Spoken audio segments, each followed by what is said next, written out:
Ahora mismo hay mucho miedo con la inteligencia artificial. Si cogemos un periódico generalista y lo abrimos, todo lo que estamos viendo es que la IA nos va a quitar el empleo a todos, nos va a dejar en la calle. Hay muchísimo miedo sobre eso. Podríamos explicar técnicamente por qué muchas de esas cosas no van a tener sentido, por lo menos al corto o medio plazo. Pero eso no nos va a quitar el miedo. ¿Cómo nos quita el miedo eso? Que en nuestro día a día utilicemos sistemas de inteligencia artificial que nos den esa confianza.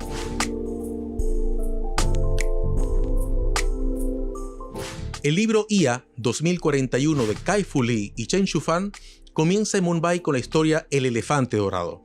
En ella, una adolescente india y su familia usan las aplicaciones impulsadas por IA de un programa de seguros. Si bien todo comienza positivamente y se producen mejoras en los hábitos cotidianos gracias a sus consejos, al poco tiempo la IA empieza a dar notificaciones que desincentivan la relación de Nayana, la joven, y Sayesh. La razón es simple: la IA tiene los sesgos del antiguo sistema de castas de la India. ¿Qué nos dice esta historia sobre la IA ética y responsable? Para abordar este tema conversamos con un invitado internacional durante su paso por Sudamérica, Justo Hidalgo, director de IA de A Digital España y promotor de IA América.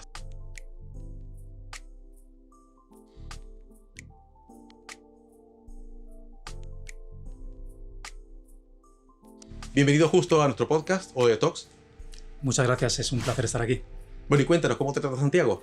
Me está tratando fabulosamente bien. Desgraciadamente voy a estar solo unos pocos días, pero la verdad es que estoy encantado. Justo cuando veía tu biografía hace unos días, me di cuenta que convergían en tu trayectoria varias cosas, ¿no? La inteligencia artificial, la informática, la ciencia de datos y la psicología del comportamiento. Así que pensé que eras psicólogo originalmente y te iba a preguntar qué le preguntarías a la IA en una sesión de terapia, ¿no? ¿Qué la motiva en sus cosas? Pero bueno, la historia es distinta, ¿no? Pero lo que sí te voy a preguntar es cómo convergen estas tres cosas y cómo las trabajas en tu día a día con la inteligencia artificial. Todo lo que te cuente ahora es sencillamente una racionalización de lo que ha sido seguir trabajando e ir encontrándose con cosas. Yo empecé con una carrera totalmente técnica, ingeniero en informática. Mientras trabajaba estaba haciendo mi doctorado también en temas de ciencia de datos y empecé haciendo eso. Empecé trabajando en temas de datos, temas de modelos de IA, etcétera, etcétera. Cuando monto mi segunda empresa es cuando empiezo a meter la parte de ética, porque queríamos hacer hicimos una aplicación de análisis de comportamiento lector. Y ahí empezamos a darnos cuenta de que si yo sé lo que tú lees, sé tus gustos políticos, sexuales, religiosos, puedo saber muchas cosas. Por lo tanto, hay una cierta responsabilidad por nuestra parte de qué podemos y qué no podemos hacer. Y es donde entra toda la parte de psicología conductual, de qué se puede, qué no se puede hacer. Fue mi primera experiencia un poco con el tema de ética, ¿no? De hecho, en esa empresa tuvimos una página de ética, ¿no? Que no era habitual, estoy hablando de 2017, 2018, tenía una página en la que decíamos en qué casos no queríamos trabajar con los clientes. Y luego ya llega la nueva IA, ¿no? La IA del ChatGPT, donde se junta todo esto con la necesidad de acompañar a las empresas en un proceso complejo, porque la IA va a toda velocidad y muchas empresas no entienden lo que se está haciendo. Y ahí desde A Digital, desde la Asociación Española de Economía Digital, es donde, bueno, mi rol desde hace 2 años es ayudar a las empresas, tanto pequeñas como grandes, a acompañarles en ese camino. Y justo, otra cosa que es interesante, porque vamos a hablar hoy de IA responsable, ética y conjunto de cosas, pero siempre uno se acuerda que llevan mucho tiempo diciendo la IA, la tecnología es neutra, es decir, la tecnología va a depender mucho de cómo la usamos, va a depender mucho de ese tipo de cosas, va más de nuestra responsabilidad en el uso, ¿no? Y la implementación. Pero vamos a hablar de sesgos también y de otras cosas, como decíamos un poco en la introducción. ¿Qué sentido tiene seguir hablando de neutralidad tecnológica? ¿Tiene sentido o no tiene sentido? ¿O tiene sentido para alguna cosa y para la IA no? ¿Qué opinas tú? Sí, yo era de los que hace muchos años hablaba de esa neutralidad, ¿no? Yo trabajaba en una empresa que tenía herramientas de automatización de acceso a la web para poder hacer pasos por la web de manera automática, y evidentemente eso se puede utilizar para el bien o para el mal. Y sí que en ese momento, ¿no? Quizá en mi ingenuidad hace años, pues decía, bueno, pues nosotros tenemos un arma y cada uno utiliza el arma pues para tiro al plato o para otras cosas, ¿no? La tecnología en general no se puede decir que sea neutra. Y el caso de la inteligencia artificial es mucho más claro. ¿Por qué? Porque la inteligencia artificial se nutre de datos. Y esos datos son los que van a poner en valor el funcionamiento del modelo del sistema. Por tanto, en el momento que tú estás creando un algoritmo, ese algoritmo puede tener sesgos, tanto de los datos como de la forma en que se procesan esos datos. Con lo cual, ahora mismo el plantear que no, la tecnología vale para lo que se use, Bueno, es que en el momento en que la pones en marcha, la pones en las manos de alguien, es una herramienta que no es neutral en absoluto. Eso no significa que haya que controlarla por todos los medios posibles en todos los casos. Lo único que hay que ser es consciente de ese hecho y, por tanto, preocuparte por ello. Perfecto. Y justo hay una cuestión que también quería conversar contigo, ¿no? Porque para aclarar conceptos, la IA responsable, ¿cómo traducimos este concepto en el día a día? Es decir, porque uno puede decir teóricamente algunas cosas sobre la ética, sobre la responsabilidad y todo lo demás, pero cuando tienes que decirle al equipo de producto, de marketing de una empresa, mira, tienes que pensar en la responsabilidad primero que en tus resultados, ¿no? O tienes que pensar en las dos cosas, ¿no? ¿Cómo se traduce en el día a día en la práctica? ¿Cómo eso funciona? Yo creo que estamos en ese momento, ¿no? O sea, ojalá tuviera una respuesta y a lo mejor no estaría en proyectos como los que estoy ahora, ¿no? Porque cuando dices que la IA tiene que ser ética, que tiene que comportarse bien, el problema fundamental, sobre todo para pequeñas, medianas empresas, para el ciudadano de a pie, es que eso es algo demasiado abstracto. Hablar de principios éticos como el de transparencia, el de la alineación de los valores humanos, etc., es demasiado complejo, demasiado abstracto y no ayuda para saber qué es lo que tengo que hacer, ¿no? Siempre pongo un ejemplo, es una tontería, ¿no? Pero imaginemos una pequeña, mediana empresa que tiene un sistema de procesamiento de pagos con IA y que quiere cumplir con la regulación o quiere ser ético y mira cuáles son los principios éticos y se le dice que su sistema tiene que estar alineado con los valores humanos. ¿Eso qué significa? No tiene ningún valor y por tanto esa persona no se va a ver impelido a ser ético y demás, ¿no? Entonces, ahí el uso responsable, la IA responsable, el uso responsable de la inteligencia artificial, lo que busca es bajar de las musas al teatro. Es decir, esos principios éticos que existen en una inteligencia artificial aplicada, específica, la que tú tienes, la que tú necesitas utilizar. ¿Qué significa?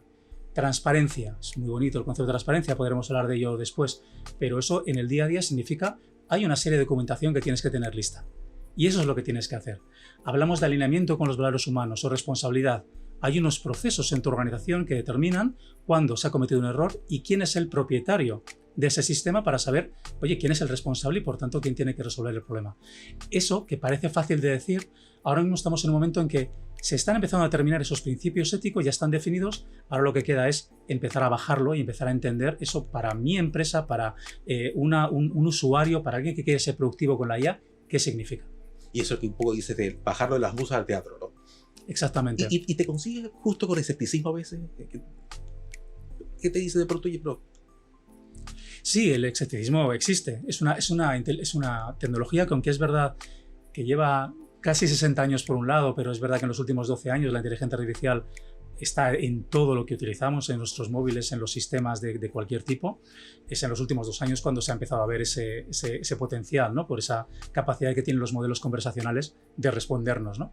Entonces el escepticismo ahora viene dado por esa idea de tenemos una oportunidad tecnológica y vayamos corriendo a por ella. Por supuesto que hay algunos casos en los que está bien porque no hay ningún riesgo en esa tecnología que estés utilizando, pero hay muchos otros casos, con casos de temas de sesgos o de explicabilidad, etcétera, etcétera. Hay una serie de elementos que pueden poner en riesgo no solo el tema de la ética, sino el tema de tu propia competitividad como empresa por errores que estás cometiendo al no tener cuidado con cómo estás implementando esa inteligencia artificial o con cómo la estás utilizando si estás utilizando un sistema de un tercero. Justo, y ¿ha habido algún caso de adopción de IA responsable que te haya sorprendido muy positivamente? Así que tú dices, oye, que ojalá todos fueran así. Sí, mira, te puedo comentar, por ejemplo, un caso cercano, ¿no? Nosotros en Adigital tenemos un certificado de transparencia, medimos a las empresas cuál es el nivel de documentación que tienen, cómo de transparentes son en cuanto a cómo funcionan sus modelos. Es uno de los casos de los primeros, pero que te puedo comentar varios, pero uno que me llamó mucha atención fue con una empresa que se llama Adevinta en Europa, que tiene un servicio que empezó en España, se llama InfoJobs, que es un marketplace de empleo, es decir, donde las personas buscan empleo y salen ofertas, y ellos utilizan una inteligencia artificial para hacer el matching entre oferta y demanda. ¿Con qué se encontraban, no? Pues claro, si nos vamos 10 años atrás, cuando tú ponías en tu currículum que eras ingeniera, ya no te iba a salir ninguna oferta de ingeniero. porque en las ofertas de empleo siempre aparecía ingeniero, ¿no? Claro. Eso ya se ha pasado, pero sigue habiendo un tema de sesgos de género, sobre todo, donde a ciertos perfiles no les va a llegar ciertas ofertas, pues porque están escritas, bueno, pensando en un perfil determinado, ¿no? Un perfil seguramente más masculino, con una cierta, digamos, agresividad a la hora de mostrar las capacidades, etc. Entonces, el sistema en el que trabajaron era un sistema de que le daba mucha importancia al análisis y mitigación de esos sesgos, de manera que la oferta de empleo fuese lo más ajustada a la capacidad real que tiene la persona a partir de su currículum, ¿no? Entonces ahí, como ves, no estamos hablando de temas digamos, de apocalipsis, estamos hablando de temas muy del día a día, que es donde la IA ahora mismo nos está fallando, ¿no? Y donde las empresas pueden hacer algo para funcionar. Y eso, una vez más, les permite ser aún más competitivos y ser uno de los líderes de mercado. Transparencia algorítmica, lo acabas de mencionar y de hecho quería preguntarte sobre eso, porque hay un dicho acá en Chile que dice explicar con peras y manzanas. Entonces, si tú tienes que explicarle con peras y manzanas, en términos muy sencillos a alguien, ¿qué es la transparencia algorítmica? ¿Cómo funciona? ¿Cómo se mide? Porque te certifican eso, ¿no? Sí. ¿Cómo funciona esto? Explicándolo de una manera lo más sencilla posible, y si no queda claro, por favor me lo dices. Al final, estos sistemas de IA tienen una cosa, siempre lo digo, que es normalmente cuando tú tienes un sistema, tú creas un programa de ordenador, soy yo quien lo crea o tú lo creas, y si hay algún problema rápidamente va a saltar y se va a ver rápidamente quién lo tiene que arreglar. Pero cuando estamos hablando de IA, lo que ocurre es que la persona crea el algoritmo que a su vez crea un algoritmo. Hay una indirección. Entonces, el cómo se crea ese algoritmo, ese sistema de recomendación de películas o de recomendación de zapatillas en una tienda, el problema es que no hay ningún humano que esté creando ese algoritmo. Hay una máquina quien lo está creando. ¿Cuál es el problema? Que esa máquina está creando un algoritmo excepcionalmente complejo. Tan complejo que, aunque mires por dentro, aunque abras la caja e intentes entender lo que hay, por definición no lo vas a entender. Entonces, ¿qué es lo que busca la transparencia? Lo que busca es documentar al máximo cómo funciona ese algoritmo, de la máxima manera posible, sabiendo que hay límites técnicos. Pero es, oye, ¿qué versión estoy utilizando? ¿Cuáles son los algoritmos internos que se han utilizado para crear este sistema de IA? ¿Cuáles son los casos para los que ha sido entrenado? ¿Cuáles son los resultados en las pruebas que ha realizado la empresa que crea el modelo para asegurarse de que funciona adecuadamente o que se quede un poco corto? ¿Cuáles son casos que no se recomiendan utilizar? Porque la propia empresa ha visto que en esos casos no funciona adecuadamente.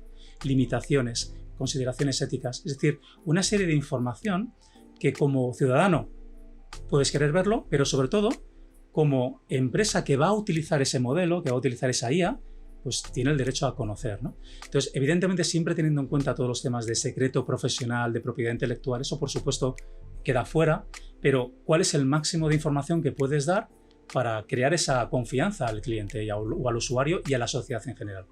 Y justo, ¿en qué sentido me hace, me voy a poner en el papel del abogado del diablo? Sí. ¿En qué sentido me hace más competitivo a mi empresa? Si yo te digo, ¿por qué habría yo de someterme un poco a estos certificados? Sí. Bueno, empiezo quitando la parte que depende del país, de la región, puede ser más o menos importante, que es la regulación. Cuando hay una regulación, hay una serie de cosas que tienes que hacer y las tienes que hacer. Y cuanto antes lo hagas, mejor para no tener luego sustos. Eso está claro. Pero es verdad que hay muchos países que todavía no tienen una regulación clara, están pensando sobre ello. Para mí, el tema más importante de la competitividad, siendo responsable, es el de la generación de confianza. Ahora mismo hay mucho miedo con la inteligencia artificial. Si cogemos un periódico generalista y lo abrimos, todo lo que estamos viendo es que la IA nos va a quitar el empleo a todos, nos va a dejar en la calle. Hay muchísimo miedo sobre eso. Podríamos explicar técnicamente por qué muchas de esas cosas no van a tener sentido, por lo menos al corto o medio plazo. Pero eso no nos va a quitar el miedo. ¿Cómo nos quita el miedo eso? Que en nuestro día a día utilicemos sistemas de inteligencia artificial que nos den esa confianza. Si yo voy a una institución financiera para pedir un préstamo, si la institución financiera utiliza un sistema de IA y la institución financiera me rechaza el préstamo, pero me explica cómo la IA ha tomado una serie de decisiones y esas decisiones están bien documentadas, se me explican de manera clara, por supuesto me podrá gustar más o menos el que no me hayan concedido el préstamo. Claro. Pero la realidad es que voy a decir, bueno, pues aquí tengo un sistema que me está ayudando y además me está dando los puntos que tengo que tener en cuenta para volver al banco dentro de préstamo y que tenga más opciones de que me lo concedan.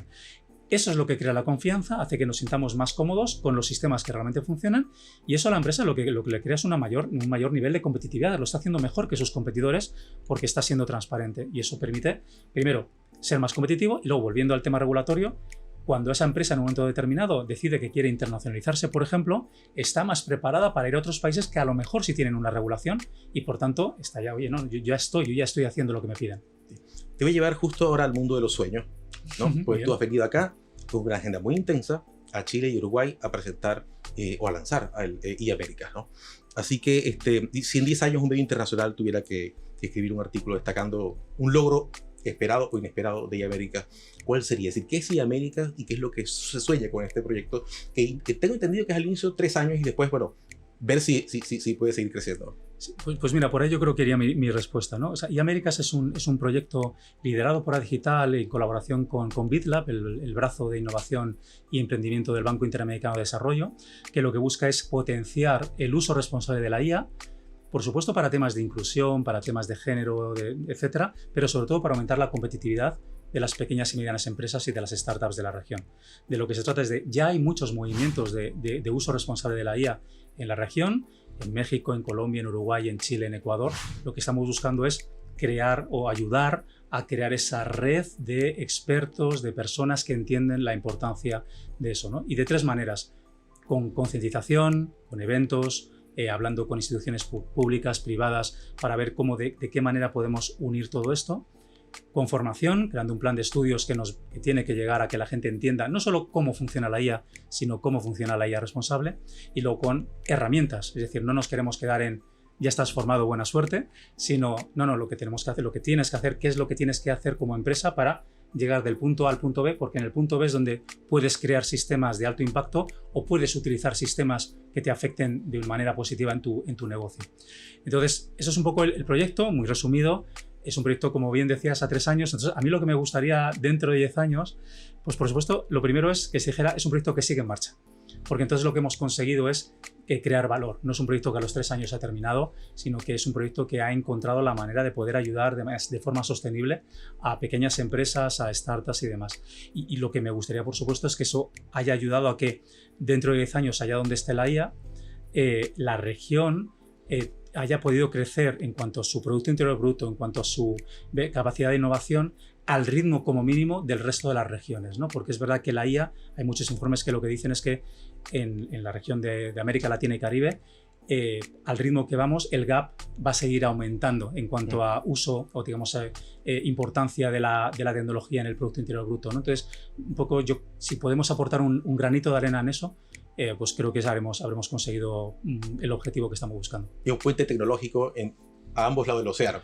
Y eso, por supuesto, porque es una de las grandes promesas de muchos años, ¿no? Ese puente que, bueno, puede existir entre América Latina y Bruselas o la Unión Europea a través de España y demás. Se habla muchas veces, hay muchas iniciativas, pero todavía parece que cuesta, ¿no? Entonces, ahí, bueno, pues todo lo que vamos a aportar humildemente desde lo que ya estamos viendo de la regulación, del uso, de intentar competir en un mercado muy complicado ahora, donde hay otras potencias que bueno, pues nos han cogido la delantera, pues todo lo que podamos ayudar ahí será también, evidentemente, parte del proyecto.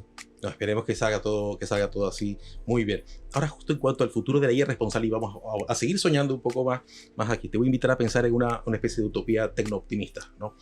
Así que supongamos que 10 años más también, ¿no? en 2035 recibes una invitación a participar en una conferencia, la era dorada de la IA responsable. ¿Cuál sería el título de tu ponencia principal y qué mensaje esperanzador querrías dejar a la audiencia del futuro sobre lo que logramos desde hoy hasta ese momento? Pues mira, no voy a te voy a dar un gran título, seguramente soy muy malo en eso, pero fíjate, una cosa que creo que ha ocurrido en Europa y confirma Messi también en América Latina, ¿no? Estamos aquí para aprender también, pero hace 10 años todos los conceptos de privacidad de los datos y demás eran como, bueno, yo hago una aplicación software y yo pues intento captar todos los correos electrónicos que pueda, intento hacer todo lo que pueda, me guardo todos los datos del usuario y ya veré qué hago con ellos, ¿no? Y eso, de hace 10 años a esta parte, ahora mismo a nadie se le ocurre en España, por ejemplo, crear una aplicación sin el concepto de privacidad por diseño, ¿no? A mí me gustaría que dentro de 10 años, cuando habláramos de la época dorada de IA responsable, un poco como resumen, es que a la IA responsable le hemos quitado el apellido. La IA es IA responsable. No hay que ponerle apellido. No hay que ponerle apellido. Cuando alguien se plantea hacer un sistema de IA, lo hace responsable por diseño. ¿Por qué?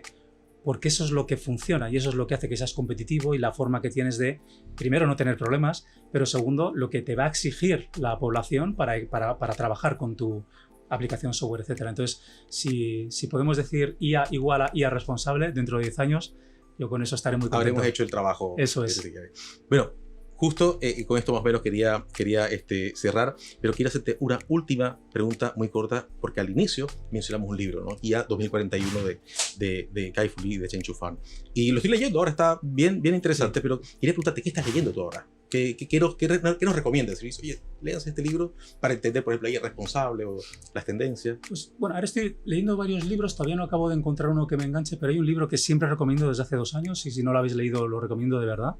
Se llama, bueno, está en inglés, creo que hay una traducción, es el The Alignment Problem, el problema del alineamiento, de Brian Christian, que es, yo siempre lo digo, es un periodista norteamericano y tiene esa capacidad que tienen los periodistas norteamericanos de engancharte desde el principio. Porque lo que cuenta, si te digo ahora lo que cuenta, dices, pues no sé este libro, ¿no?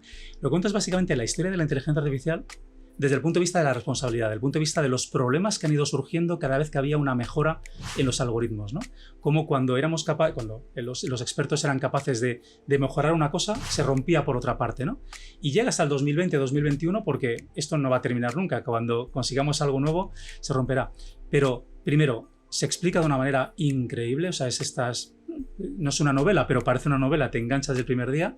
Y segundo, creo que ayuda a entender muy bien cuál es este proceso de la IA, ¿no? Que para mucha gente es algo muy nuevo y parece que es algo que ocurrió hace 2 años y lleva eso 40, 45 años en marcha, y sabemos que cada vez que avancemos y consigamos algo positivo, pues vamos a mirar porque a lo mejor hay un tema negativo ahí. Entonces siempre lo recomiendo desde hace un par de años que me lo leí, porque realmente se explica muy bien y creo que es el zeitgeist, ¿no? Está en el momento, yo creo, de leerlo y de entenderlo. Bien, justo. Muchísimas gracias. Nos llevamos tarea para la casa, un par de libros para leer y una mucho más grande, que es quitarle el apellido a la IA para que no sea IA responsable, sino IA que asumamos que siempre es ética y responsable. Lo conseguiremos juntos, seguro. Muchísimas gracias, Justo. Muchísimas gracias a ti. Gracias. Bueno, y a todos los que nos siguen, muchísimas gracias y los esperamos en un próximo episodio de OD Talks.